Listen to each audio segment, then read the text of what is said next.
계속해서 대구 경북 소식 전해드리겠습니다. 대구와 경북 지역은 오늘도 대체로 맑고 포근하겠습니다. 오늘 아침 최저기온은 대구 9.9도를 비롯해 구미 6.7, 영천 4.4, 의성 3.2도 등으로 어제와 비슷했습니다. 낮 최고기온은 대구가 24도까지 오르겠고 경북은 22도에서 24도의 분포로 어제와 비슷하겠습니다. 대구 기상들은 내일은 늦은 오후부터 밤사이 비가 내리겠고 오후부터 기온이 떨어지면서 바람이 다소 강해질 것으로 전망했습니다.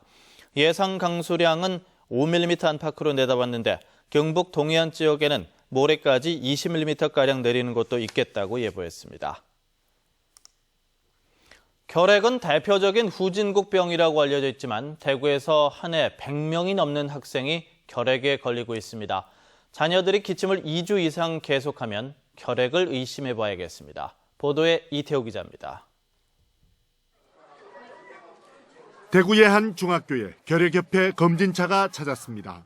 올해부터는 중고등학교 6년 동안 해마다 엑스레이 사진을 찍어 결핵 의심 학생을 가려냅니다.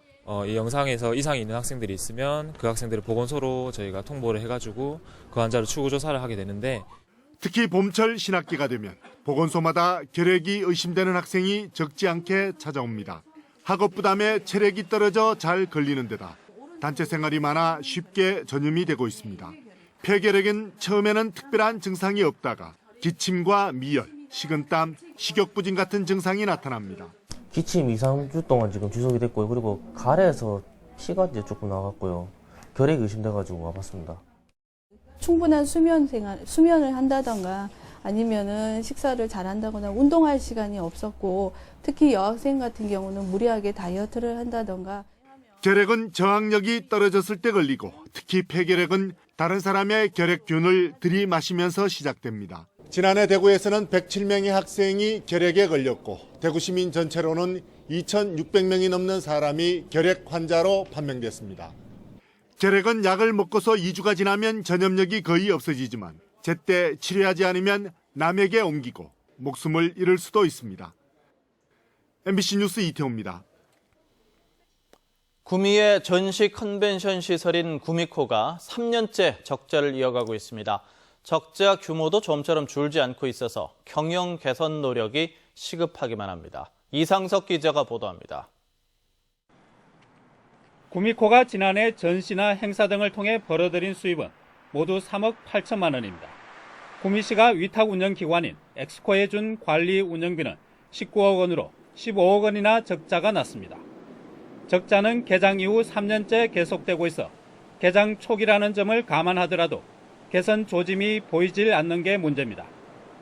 지난해 수입은 2년 전에 비해 오히려 절반이나 줄었고 가동률도 50%를 넘기지 못하고 있습니다. 경쟁 도시에 비해 접근성이 불편한 데다 교통, 숙박, 관광과 같은 도시 인프라가 부족하다 보니 전시나 행사 유치에 어려움이 많기 때문입니다. 구미에서 컨벤션을 한다 하면 고개를 갸우뚱거리는 그런 부분이 있어서 우선은 구미에 대한 도시만이 아닌 문화의 도시라 또 컨벤션 할 수 있다는 그런 인상을 심어주는 게 절실히 필요하다는 느낌이 들었습니다. 구미시는 적자를 줄이기 위해 산업시설지구로 돼 있는 용도를 지원시설지구로 변경하는 것을 추진하고 있습니다. 시설구역 용도를 바꾸게 되면은 각종 행사, 다양한 행사 유치와 부대시설 운영으로 인하여 수입을 창출할 수 있습니다. 하지만 이마저도 국토교통부와 산업자원부가 난색을 표하고 있어 쉽지만은 않은 상황입니다. 전시 컨벤션 센터는 대규모 시설이다 보니 관리 운영비가 많아 흑자를 내기가 쉽지가 않고 길게는 10년 가까이 걸리기도 합니다. 전시 산업이 지역에 미치는 무형의 효과를 무시할 수는 없지만 해마다 20억 원에 가까운 예산을 지원해야 하는 구미시의 고민이 커지고 있습니다. MBC 뉴스 이상석입니다. 오늘 새벽 3시 40분쯤 대구시 동구 동호동의 한 가정집에서 부부싸움을 하던 부인이 거실에 있던 옷가지에 불을 붙여 부인 40살 김모 씨가 연기를 마셔 병원으로 옮겨졌습니다. 불은 옷만 태운 뒤 집 내부로 번지지 않고 금방 꺼졌는데 경찰은 부부를 상대로 정확한 경위를 조사하고 있습니다. 식품값 인상이 대구의 소비자 물가 상승을 주도하고 있습니다. 동북지방통계청이 2009년부터 5년 동안 대구의 소비자 물가 증감률을 조사한 결과 식품 가격이 지난해를 제외하고 해마다 3에서 7%가량 올라 전체 소비자 물가가 2에서 4%가량 오르는 데 큰 몫을 한 것으로 나타났습니다. 반면 교통비를 비롯한 식품 이외의 품목의 가격은 최근 5년 동안 1에서 3% 정도 올랐습니다. MBC 생활뉴스를 마칩니다. 고맙습니다.